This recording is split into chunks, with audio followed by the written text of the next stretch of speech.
a few years ago talking about the link between morality and human well-being, as I'm going to tonight. And I said something that I thought would be quite uncontroversial in this context. I said, listen, we know that morality relates to human well-being. We know that human well-being relates to the facts that allow mind to emerge in the brain, and so it's constrained by truth claims in some sense.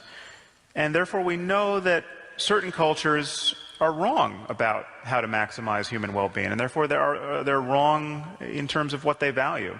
And I cited as an example life for women, especially under the Taliban. It seemed to me their violent misogyny and religious lunacy was a pretty obvious context in which people, especially women, were not thriving. Now, it turns out to denigrate the Taliban at a scientific conference is to court controversy. And so after I spoke, another speaker came up to me and said, well, how could you ever say that the compulsory veiling of women is wrong from the point of view of science?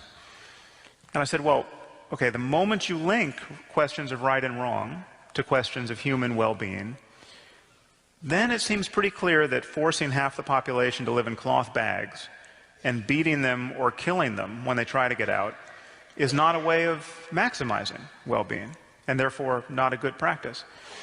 And she said, well, that's just your opinion. I said, okay, well, let's just make it easier. Let's imagine we found a culture that was removing the eyeballs of every third child. Okay, would you then agree that we had found a culture that was not perfectly maximizing human well-being? And she said, it would depend on why they were doing it. Okay. So that after I picked my jaw back up off the floor, I said, okay, let's say they're doing it for religious reasons. Let's say they have a scripture which says every third should walk in darkness, or some such nonsense. Okay. And you'll be pleased or horrified to know that she just bit the bullet here and said, then you could never say that they were wrong. Okay, now this was a woman who has a background in science and philosophy. She's now on the President's Council for Bioethics. She's one of 13 people advising our President on all of the issues related to progress in medicine and life science generally. She had just delivered a totally lucid lecture on the moral implications, as she saw them, for the use of neuroscience in our courts. She was very worried that we have been developing lie detection technology and that we are using this on captured terrorists. And she viewed this as an invasion of cognitive liberty. Okay, so on the one hand, her moral scruples were really finely calibrated to our own possible missteps, in this case in our war on terror.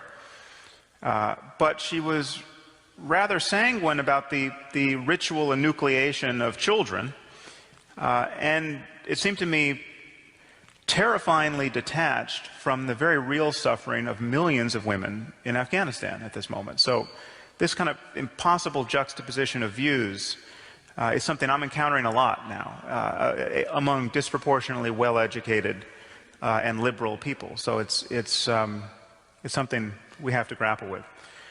Now, the